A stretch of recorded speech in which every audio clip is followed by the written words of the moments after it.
At 01:15 hours on June 6, 1944, Major Friedrich von der Heydte stood at the window of his command post near Carentan and listened to something that made his blood run cold. The sky above the Cotentin Peninsula was filled with the drone of aircraft engines, hundreds of them, maybe thousands. The sound came from everywhere at once, a low mechanical thunder that seemed to swallow the night itself. Von der Heydte was a veteran.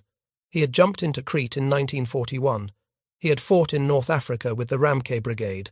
He had seen combat on the Eastern Front. Nothing had prepared him for what was about to happen. Within the next 3 hours, more than 13,000 American paratroopers would fall from that black sky. They would land in fields, in flooded marshes, on rooftops, in trees, and in the middle of German positions. They would arrive scattered, disorganized, many without their weapons. And they would terrify the Wehrmacht in ways that no military planner had anticipated.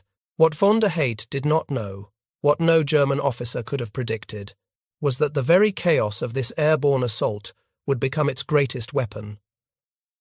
The Americans were not landing in neat formations. They were landing everywhere, and that single word, everywhere, would appear again and again in German reports, diaries, and interrogation transcripts over the following weeks. The German officers who survived Normandy would write about these paratroopers with something approaching awe. Some would write with fear. A few would write with the kind of grudging respect that soldiers reserve for enemies who have earned it. This is the story of how American paratroopers created a new kind of psychological warfare, not through careful planning, but through courage, adaptability, and an aggressive spirit that caught the German military machine completely off guard. The German army in 1944 was arguably the most professional fighting force in the world. Its officer corps had been trained in a tradition stretching back to Frederick the Great. German doctrine emphasized careful planning, precise coordination, and the systematic application of overwhelming force at decisive points.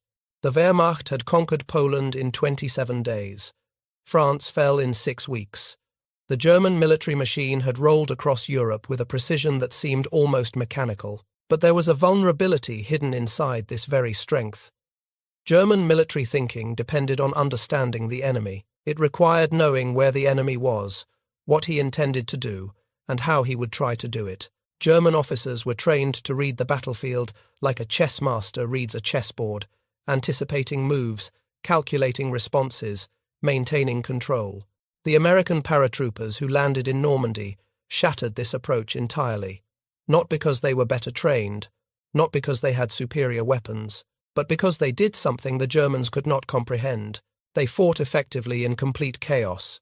The German military hierarchy on the night of June 5th was a study in organizational rigidity. Field Marshal Erwin Rommel, commander of Army Group B, was not even in France. He had left for Germany to celebrate his wife's birthday. He was convinced the weather was too poor for an Allied invasion. General-Lieutenant Wilhelm Fally, commander of the 91st Luftland Division, was on his way to Rennes for a war game. His division was specifically trained to counter airborne assaults. On the night when that training would have mattered most, Fally was driving through the Norman countryside in his staff car. At approximately 04:30 hours, Fally heard the aircraft overhead. He understood immediately what was happening. He ordered his driver to turn around and race back to his headquarters at Château de Bernaville, near Picauville. Fally never made it. A small group of American paratroopers from the 508th Parachute Infantry Regiment, 82nd Airborne Division, had landed near the chateau. They had set up an ambush on the road leading to the headquarters. When Fally's staff car approached, the Americans opened fire. First Lieutenant Malcolm Brannan, a 24-year-old officer from Headquarters Company, 3rd Battalion, shot and killed General Fally as he tried to escape the vehicle. Fally became the first German general to die in the Normandy invasion. He was killed within hours of the first parachute drops, before he could issue a single order, before he could organize any coherent response to the American assault. The impact of Fally's death rippled through the German command structure. The 91st Division, specifically positioned to counter airborne operations, was now leaderless at the most critical moment, and this was just one death among many. All across the Cotentin Peninsula, German officers were being killed, captured, or simply cut off from their units. The chain of command was disintegrating before the beach landings even began. The American airborne operation had been designed with specific objectives. The 82nd Airborne Division was supposed to capture the town of Sainte-Mère-Église and secure crossings over the Merderet River. The 101st Airborne Division was tasked with seizing the causeways leading inland from Utah Beach and blocking German reinforcements from reaching the landing areas. These were clear, logical objectives, but the execution went badly wrong almost immediately. Cloud cover over the peninsula caused transport pilots to climb or dive to avoid collisions. German anti-aircraft fire scattered the formations further. Pilots, many flying combat missions for the first time, released their paratroopers early, late, or simply wherever they happened to be when the panic set in. The result was catastrophic dispersion. Paratroopers who were supposed to land together found themselves alone. Units that were supposed to assemble in specific locations were spread across hundreds of square miles of Norman countryside. The statistics were sobering. Of the 6,928 men of the 101st Airborne Division who jumped that night, only 1 in 6 landed in their designated drop zones. The 508th Parachute Infantry Regiment of the 82nd Airborne experienced the worst scatter, with only 25% of its men landing within a mile of their intended targets. After 24 hours of fighting, the 101st Airborne could account for only 2,500 of its 6,000 men under division control. The rest were scattered, captured, wounded, or dead. Private First Class Bob Nobles of the 508th Parachute Infantry Regiment landed in a farmer's field with no idea where he was. He could hear gunfire in every direction. He had lost most of his equipment during the jump. His first encounter with another American soldier came when someone emerged from the darkness screaming, "Do not shoot! Do not shoot! I am from Kokomo, Indiana. I forgot the password." Nobles laughed. In the middle of German-occupied France, surrounded by enemy soldiers, not knowing if he would survive the night, he laughed. This was the American paratrooper in microcosm, not a disciplined automaton executing a perfect plan. A human being, improvising, adapting, refusing to be paralyzed by fear or confusion. For the German defenders, this scattered nightmare was incomprehensible. German military doctrine assumed that an airborne assault would target specific objectives. Defenders were supposed to identify the drop zones, determine the enemy's intentions, and concentrate forces to crush the paratrooper landing before it could consolidate. But how do you concentrate forces against an enemy who is everywhere and nowhere? How do you identify drop zones when paratroopers are landing in every field, every marsh, every village for miles in every direction? The German response fragmented almost immediately. Local commanders had to deal with threats appearing in their immediate vicinity. They could not wait for orders from higher headquarters, because higher headquarters could not tell them what was happening. The telephone lines had been cut, runners were ambushed, the radio nets were jammed with confused and contradictory reports. General Lieutenant Karl Wilhelm von Schlieben, commander of the 709th Infantry Division, had been at the Rennes war game when the invasion began. He raced back to find his division in chaos. In his post-war account for the United States Army Historical Division, von Schlieben wrote that by June 7th, his regiment was no longer even able to capture Sainte-Mère-Église, much less hold it against the fire of enemy naval guns and tanks. He personally had to rally retreating troops to prevent what he called the beginning of a panic caused by enemy armor. The German General Staff had a term for this kind of situation. They called it Kriegsnebel, the fog of war. But this was fog unlike anything they had experienced. It was not merely confusion about enemy movements. It was total uncertainty about the basic nature of the threat. Were these paratroopers the main assault or a diversion? Were there thousands of them or tens of thousands?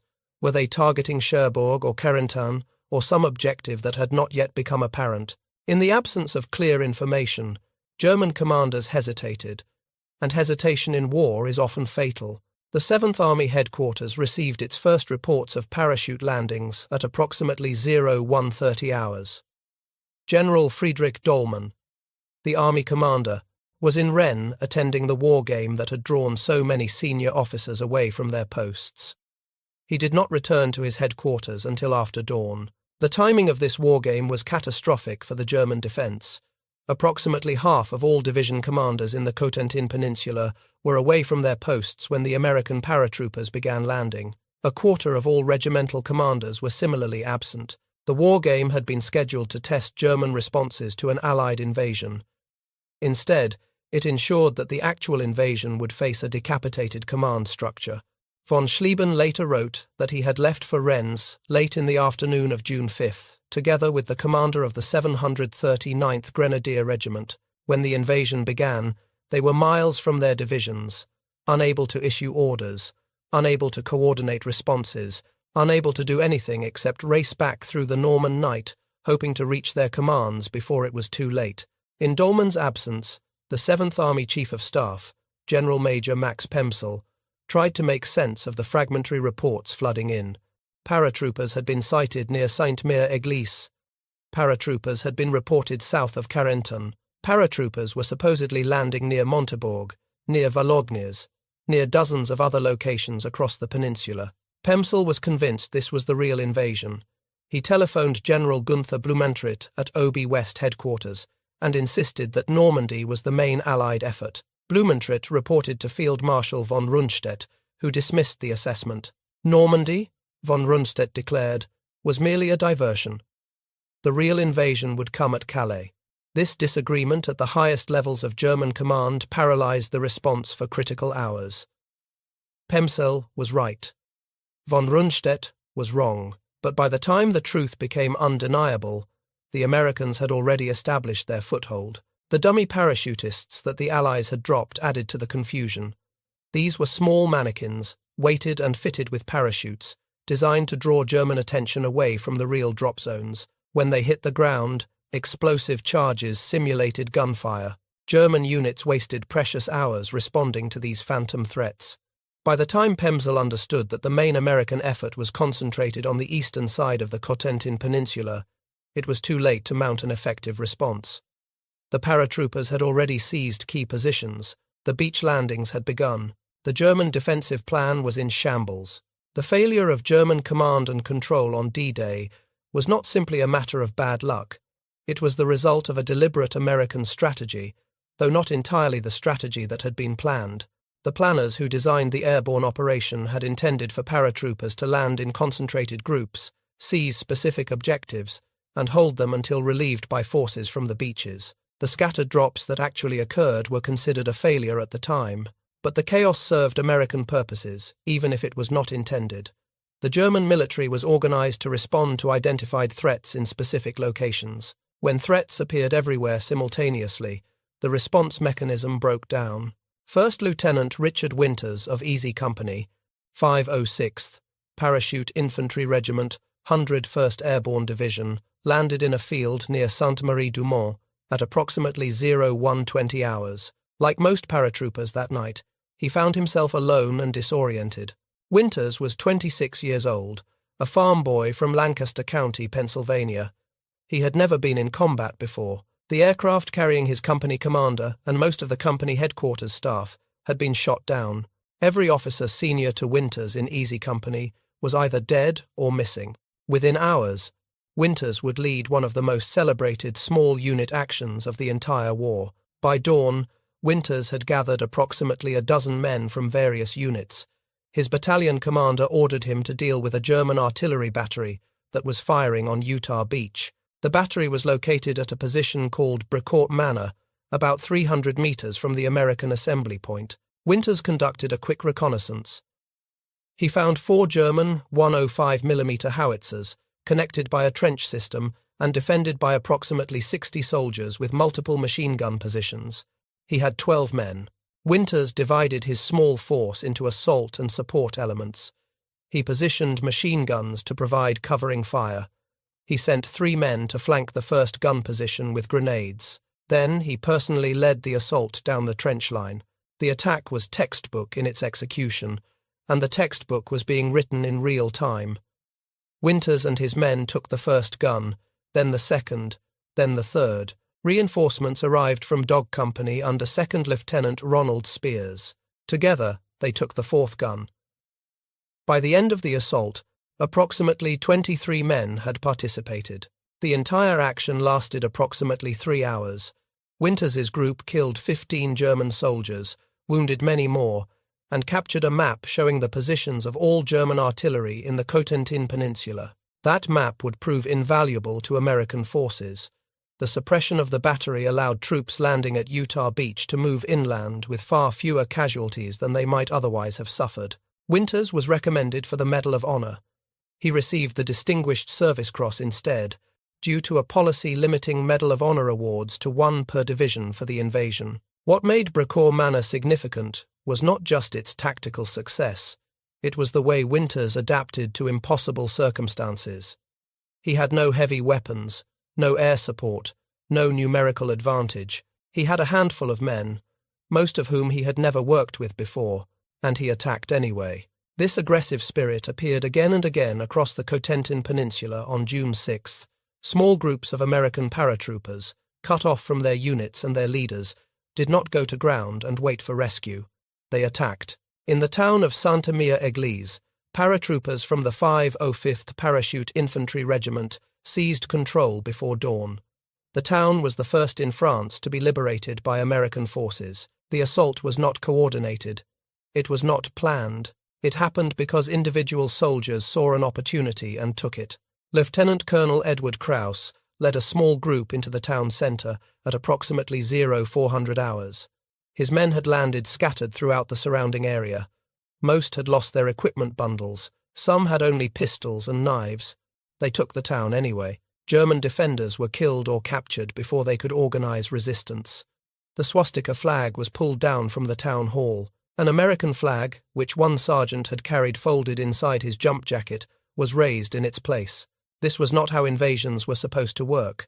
An invasion required preparation, concentration of force, overwhelming firepower. Sainte-Mère-Église fell to a handful of men who acted before the enemy understood what was happening. Similar stories played out across the Norman countryside that night. Staff Sergeant Harrison Summers, of the 502nd Parachute Infantry Regiment, led an assault on a series of German barracks buildings near the village of Messières. He had been ordered to clear the buildings with a small squad of 15 men. When most of his men hung back, Summers went forward with only Private William Burt providing machine gun cover and Private John Camion joining the assault. Summers kicked open the first door and killed everyone inside with his submachine gun. Then he moved to the next building. And the next. For 5 hours, Summers fought his way through the German position, building by building, room by room. By the time he finished, Summers had killed over 30 German soldiers. His commanding officer recommended him for the Medal of Honor. Like Winters, he received a lesser decoration instead. The stories of individual heroism from D-Day could fill volumes. Each paratrooper who jumped that night has a story. Most of those stories will never be known.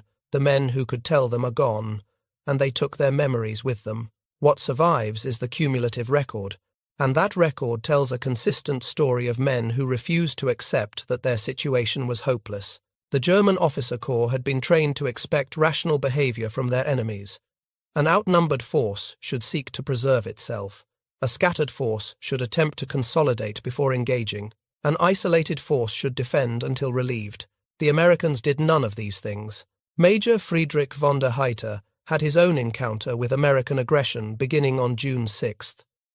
Von der Heydter commanded the 6th Fallschirmjäger Regiment, one of the most elite units in the German army. His paratroopers were veterans of Crete, North Africa, and the Eastern Front. They were among the best-trained soldiers in the Wehrmacht. Von der Heydter had positioned his regiment to defend Carentan, a critical crossroads town that connected the American landing beaches at Utah and Omaha. Whoever controlled Carentan controlled the link between the two American beachheads. His regiment achieved a grim distinction that night. They were the first German unit to identify enemy soldiers landing in Normandy, specifically the pathfinders of the 101st Airborne Division, who landed between Saint-Côme-du-Mont, Baupte, and Carentan. At 6 in the morning on June 6th, von der Heydter personally interrogated captured American pathfinders in Carentan. He was struck by their distinctive appearance. Many had shaved their heads into mohawk cuts and painted their faces for battle. Von der Heydter reportedly remarked to his staff, "Now they are sending us their Indians." The captured Americans told von der Heydter something that would prove prophetic. They claimed that German forces believed there were about 10 times as many people on the peninsula as there actually were. The scattered drops had created an illusion of overwhelming force. Von der Heydte expected the Americans to spend several days consolidating their scattered forces before attempting any major operations. The Americans attacked on June 10th, 4 days after the initial landings. The assault on Carentan became one of the most bitter battles of the entire Normandy campaign. American paratroopers from the 101st Airborne Division advanced along exposed causeways under withering German fire. They crossed flooded fields waist-deep in water. They fought house to house through the streets of the town. Von der Heydte later wrote about his opponents with evident respect. He noted their willingness to take casualties, their refusal to break under fire, their aggressive tactics even when outnumbered. His regiment earned a nickname from the Americans who fought them. They called them the Lions of Carentan. At one point during the battle, the Americans negotiated a 2-hour truce at noon on June 11th to collect their dead and wounded. General Maxwell Taylor, commander of the 101st Airborne, used the opportunity to send a message to von der Heydte demanding his surrender. Von der Heydte had received orders through Field Marshal Erwin Rommel to hold Carentan at all costs. He could not surrender even if he wanted to, but he was running out of ammunition. His regiment had taken severe casualties. The Americans kept coming. When Taylor's surrender demand arrived, Hauptmann Rolf Mager of the 2nd Battalion replied in English with a question of his own. Would you surrender in the same situation? The fighting around Carentan had already cost von der Heydte's regiment dearly. Hauptmann Emil Preikschat, commanding the 1st Battalion, had led attacks against the 101st Airborne at Sainte-Marie-du-Mont. By the evening of June 7th, Preikschat's men were decimated, most of them wounded and unable to fight. They accepted an offer of surrender from Colonel Howard Johnson of the 501st Parachute Infantry Regiment. Only 25 men escaped to reach Carentan. The elite German paratroopers were being destroyed by American paratroopers who had been in combat for less than 48 hours. On June 12th, von der Heydte ordered his surviving troops to withdraw from Carentan under cover of darkness. The fighting continued through a German counterattack on June 13th, before the town finally fell securely to the Americans on June 14th. The fall of Carentan linked the Utah and Omaha beachheads.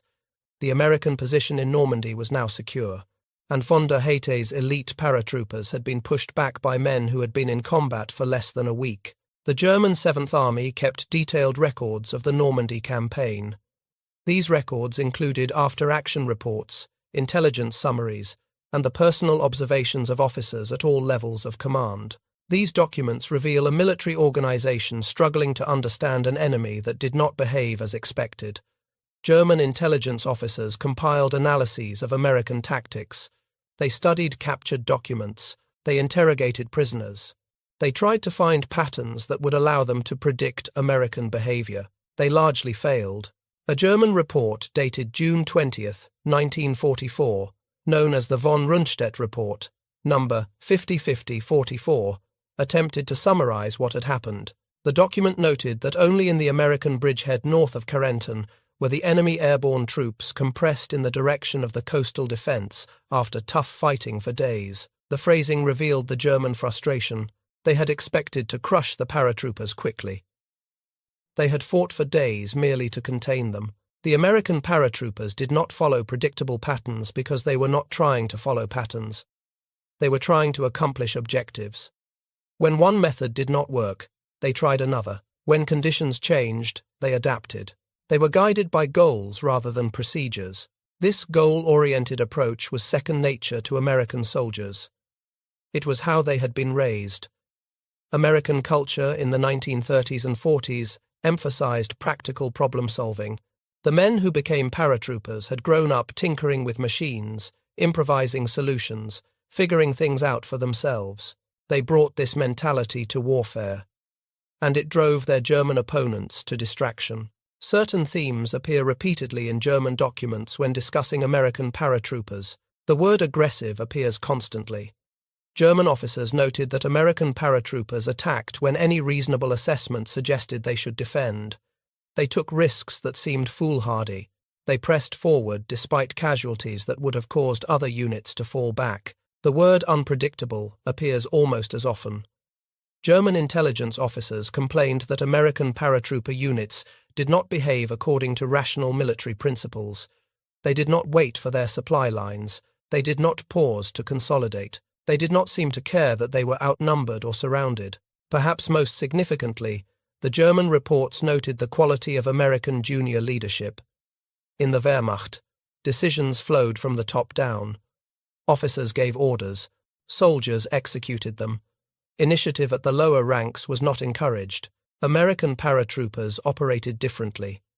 When officers were killed or separated from their units, sergeants took command. When sergeants were unavailable, corporals stepped up. Even privates made tactical decisions that in the German army would have required approval from officers far above their pay grade. This decentralized approach confused German defenders. They could not decapitate American units by killing their officers, because the units kept fighting under whoever was left alive to lead them. Fallschirmjäger Erwin Schmieger served in the 9th Parachute Regiment during the Normandy campaign. In a post-war interview documented by military historian Gilberto Villahermosa, Schmieger recalled facing American troops near Hill 192, close to the town of St. Lo. Schmieger described his opponents as madmen. He specifically mentioned the Americans of the 2nd Infantry Division, whose soldiers wore the Indian head insignia on their shoulders. But his description could have applied to any of the American units fighting in Normandy that summer. Schmieger recalled one night in particular. German paratroopers were holding positions along the edge of a wood, each man in a foxhole about 50 meters apart. They could hear Americans moving in the darkness. There was no shooting, no artillery, just the sound of men creeping through the underbrush. Then Schmieger heard a scream. A German soldier in a nearby foxhole had been killed silently, his throat cut. Schmieger spent the rest of the night in his foxhole, trembling with fear, unable to see his enemy, knowing that the Americans were somewhere in the darkness, waiting. This was psychological warfare of the most primitive and effective kind. The Americans had learned to fight like hunters. They moved at night. They killed silently when they could. They used the terrain that the Germans had thought would protect them as cover for their own infiltration. Schmieger survived the war. Many of his comrades did not. The scattered airborne drops on June 6th had been considered a failure by American planners. The casualties were severe. Most units landed far from their objectives. The elaborate plans developed over months of preparation were worthless within minutes of the first jumps. But the Germans saw something different. They saw an enemy who turned disaster into advantage. The scattered drops had created confusion not just for the Americans but for the Germans as well. The defenders could not identify the main threat because there was no main threat. There were hundreds of small threats appearing everywhere simultaneously. German reserves that should have counterattacked the beaches were instead chasing phantom paratroopers through the Norman hedgerows. Units that should have reinforced the coastal defences were fighting desperate skirmishes in their own rear areas. The entire German defensive scheme was disrupted not by a concentrated blow, but by 1,000 pinpricks that collectively bled the defence dry. By the end of June 6th, the American airborne divisions had suffered approximately 2,500 casualties, but they had accomplished something that no amount of planning could have guaranteed.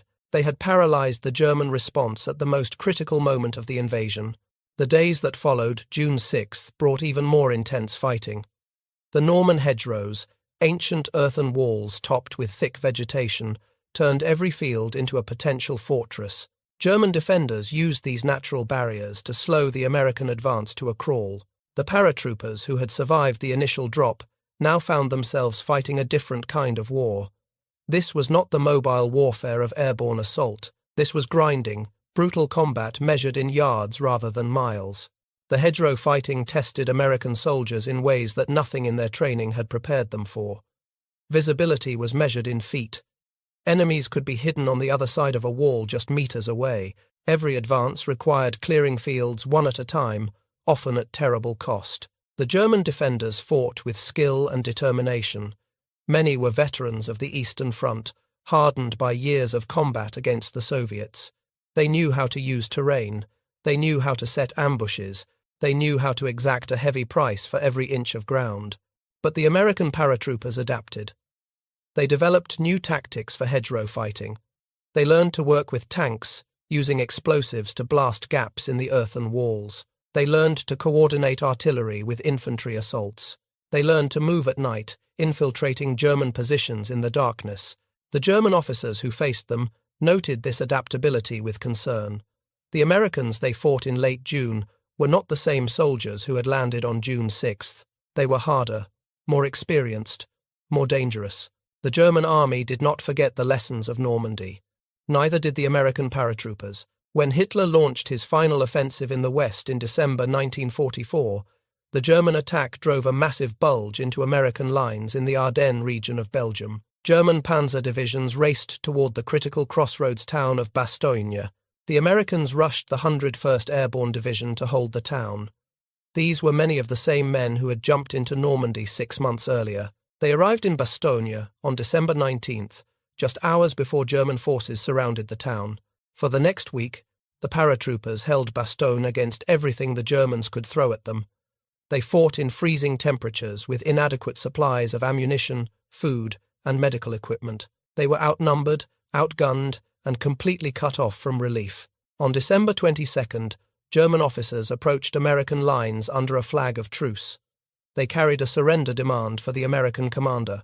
Brigadier General Anthony McAuliffe, acting commander of the 101st Airborne, gave them a one-word response: nuts. The German officers were confused by this American slang. They asked for clarification. An American colonel explained. The general's answer is no. The Germans left. The bombardment resumed, and the paratroopers kept fighting. 4 days later, armoured units from General George Patton's Third Army broke through the German encirclement and relieved Bastogne. The bulge was contained. The German offensive failed, and the 101st Airborne added another chapter to its legend. The Germans who survived the Battle of the Bulge would later describe the American paratroopers at Bastogne with the same mixture of frustration and respect that their predecessors had shown after Normandy. These were not men who followed rational military calculations. They were men who refused to quit regardless of the odds.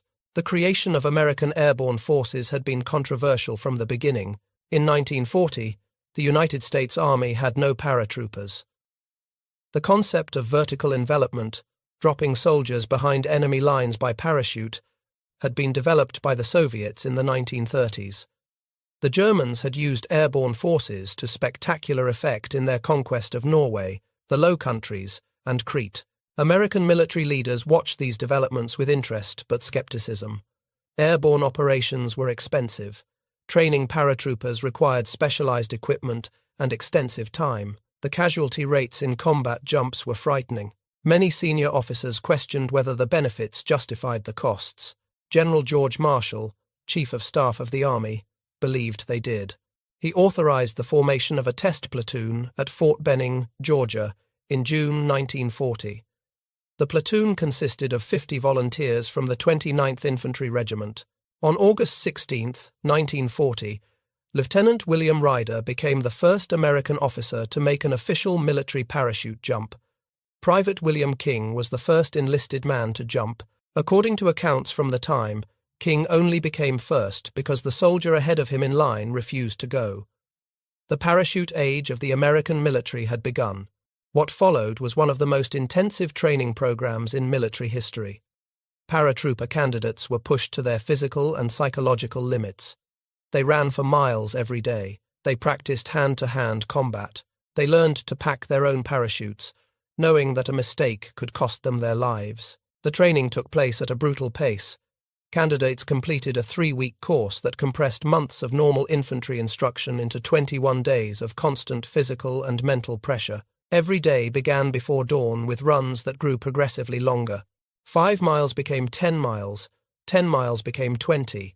The famous towers at Fort Benning, 250 feet tall, simulated the experience of a parachute descent.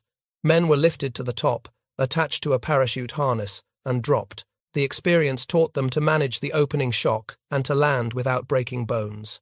Many candidates washed out. The physical requirements weeded out those who could not keep up with the relentless pace. The psychological demands eliminated those who could not overcome their fear of heights, of jumping, of the unknown. Those who remained developed an esprit de corps, unlike any other unit in the American military. They wore special boots.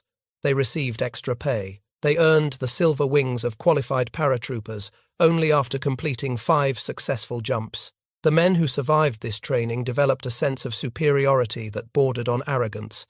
They believed they were the best soldiers in the army. They looked down on regular infantry as legs, lesser beings who could not meet paratrooper standards.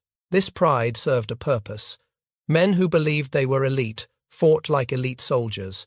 The training created not just physical capability but psychological confidence that would prove essential in combat. By June 1944, the American Airborne Force had grown from a 50-man test platoon to 5 full divisions. The 82nd and 101st Airborne Divisions had already seen combat in Sicily and Italy. They knew what awaited them in France. Many of them would not survive. They jumped anyway. The German military analyzed American paratrooper tactics extensively after Normandy. Intelligence officers compiled reports. Commanders discussed lessons learned.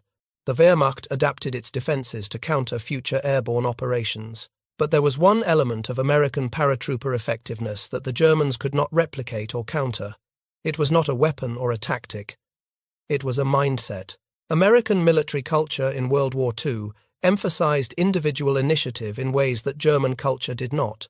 American soldiers were expected to think for themselves when circumstances required it. They were trained to accomplish objectives, not simply to follow orders.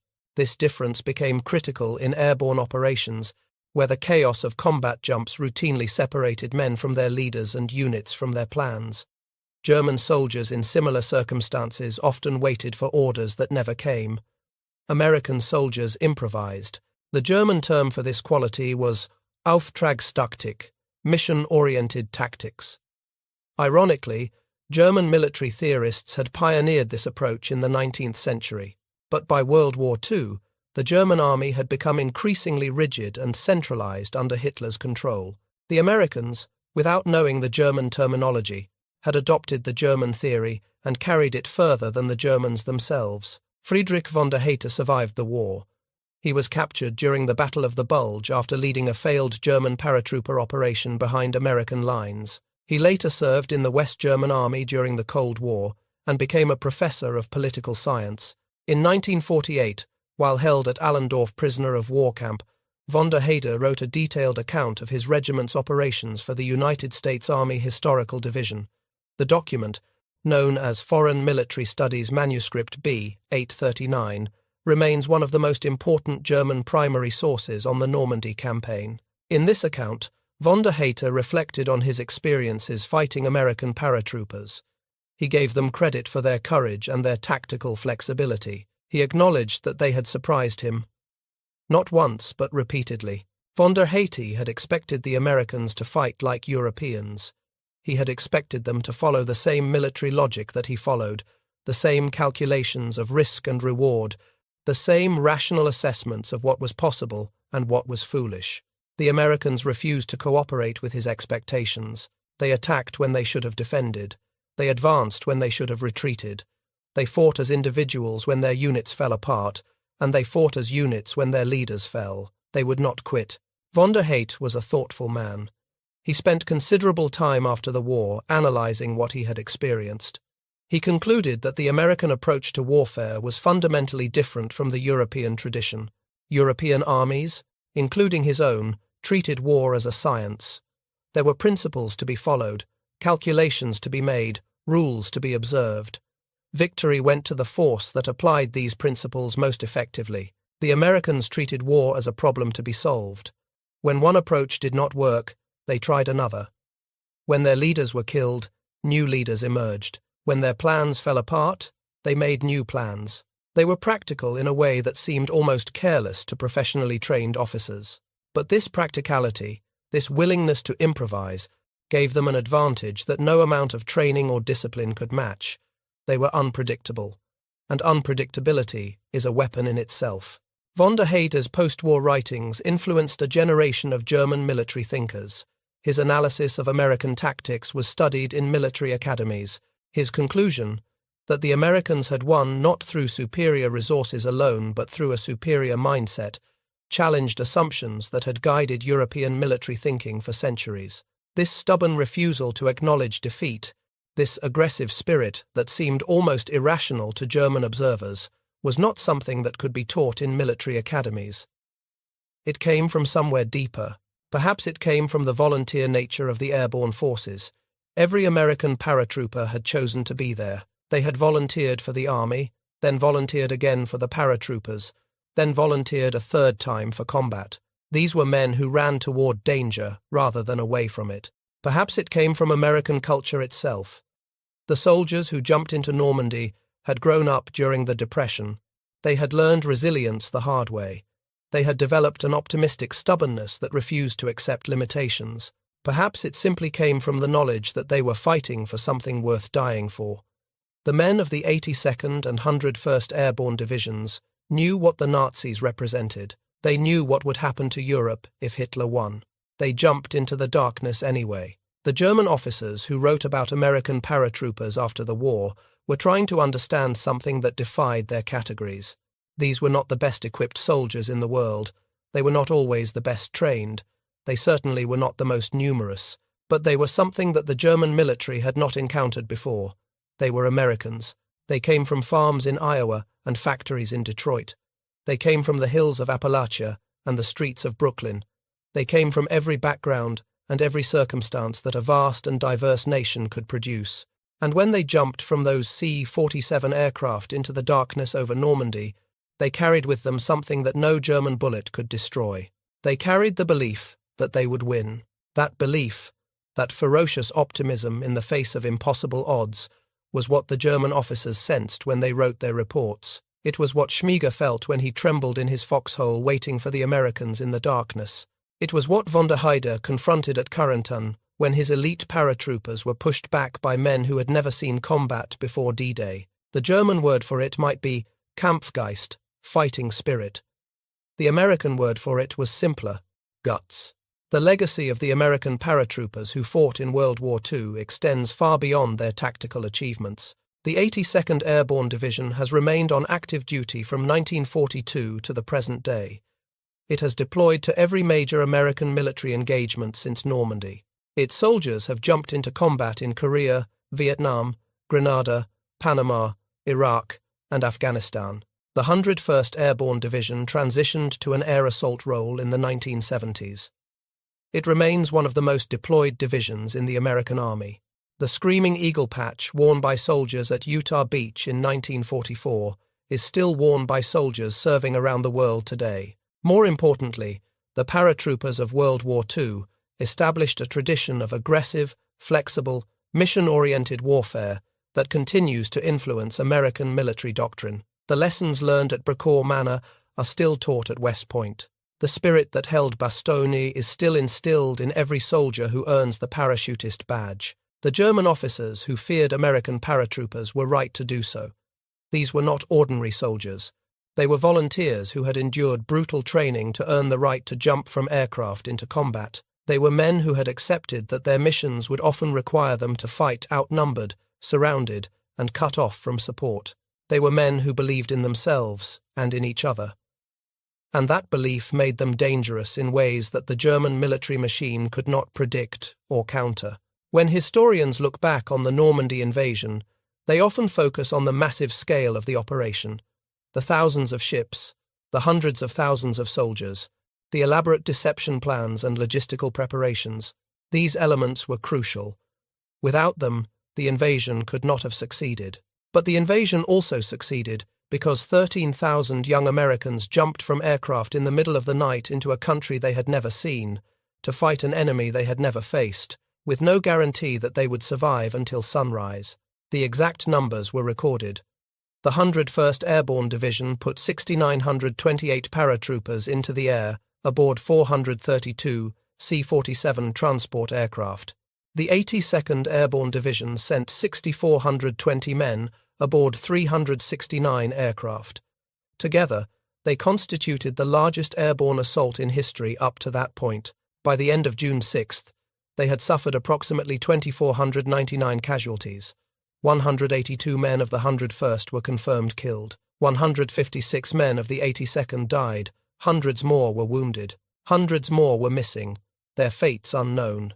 They jumped because they believed it was necessary. They fought because they refused to accept defeat. They won because they were exactly what the German officers feared most. They were American paratroopers. And on June 6, 1944, they changed the world. Decades after the war, veterans of the 82nd and 101st Airborne Divisions began returning to Normandy. They came to visit the graves of their fallen comrades. They came to walk the ground where they had fought. They came to remember. The people of Normandy welcomed them. The French had not forgotten what the Americans had done. In towns like Sainte-Mère-Église and Carentan, streets were named after American soldiers. Monuments were erected. Every June, the American flag flew alongside the French tricolour. These aging veterans were treated as heroes. Children brought them flowers. Adults shook their hands. The French understood what had been sacrificed to liberate their country, but the veterans themselves often seemed uncomfortable with the word hero. When asked about their actions, they typically deflected the credit. They talked about the men they served with. They talked about the ones who did not come home. They rarely talked about their own courage. Dick Winters, who led the assault at Brecourt Manor, became perhaps the most famous paratrooper of the war after the publication of Stephen Ambrose's book Band of Brothers and the subsequent HBO series. People wrote to him. They asked for autographs. They called him a hero. Winters died in January 2011 at the age of 92. In one of his final interviews, he reflected on the title that others had given him. "I was not a hero," Winters said. "The real heroes were the men who did not come back." This modesty was characteristic of the generation that fought World War II. They did not see themselves as exceptional. They saw themselves as ordinary people who had been called to do an extraordinary job. Perhaps that was the source of their strength. They did not believe they were special. They simply believed they had to do what needed to be done.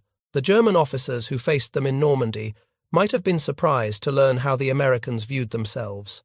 The paratroopers, who seemed so fearsome, so aggressive, so unstoppable, were often scared young men who kept moving forward because they did not know what else to do. The courage was real. But it was not the courage of men who felt no fear. It was the courage of men who felt fear and acted anyway. It was the courage of men who looked at impossible odds and decided to try. That kind of courage cannot be manufactured in training camps. It cannot be ordered by generals. It can only come from somewhere inside the men themselves. The Germans recognized it, they feared it, and ultimately, they were defeated by it. The last surviving American paratroopers who jumped on D-Day are now nearly all gone. The youngest of them would be approaching 100 years old today. Each year, fewer remain to tell their stories firsthand. This makes the historical record more important than ever. The diaries and letters, the after-action reports and intelligence summaries, the photographs and films that survived the war, these are now our primary connection to what happened in those Norman fields in June 1944. The German sources are particularly valuable because they offer a perspective that American accounts cannot provide. We know what the paratroopers thought they were doing. The German documents tell us what effect they actually had. Those documents are consistent. The American paratroopers terrified their opponents, not because they were perfect soldiers, but because they were relentless soldiers, not because they executed flawless operations, but because they kept fighting when flawless operations fell apart. The chaos of Normandy should have been a German victory. The scattered drops, the lost equipment, the broken communications, the dead officers, all of these factors should have allowed the Wehrmacht to defeat the airborne assault in detail before the beach landings could consolidate. Instead, the chaos became an American advantage. The very factors that should have defeated the paratroopers became the factors that paralyzed the German response. This transformation of weakness into strength is the central story of the American airborne experience in World War II. It happened not because of superior planning or equipment. It happened because of the men who jumped. They were farmers and factory workers, students and salesmen. They came from every state and every background. They shared nothing except a willingness to volunteer for the most dangerous mission in the American military. And when they landed in Normandy, when everything went wrong, when the plans fell apart and the darkness swallowed them, they found within themselves a capacity for improvisation and aggression that no training program could have predicted. The German officers who wrote about them after the war were trying to explain something that defied easy explanation. How did ordinary men become extraordinary soldiers? How did scattered groups become an effective fighting force? How did chaos become victory? The answers to these questions are not found in military manuals.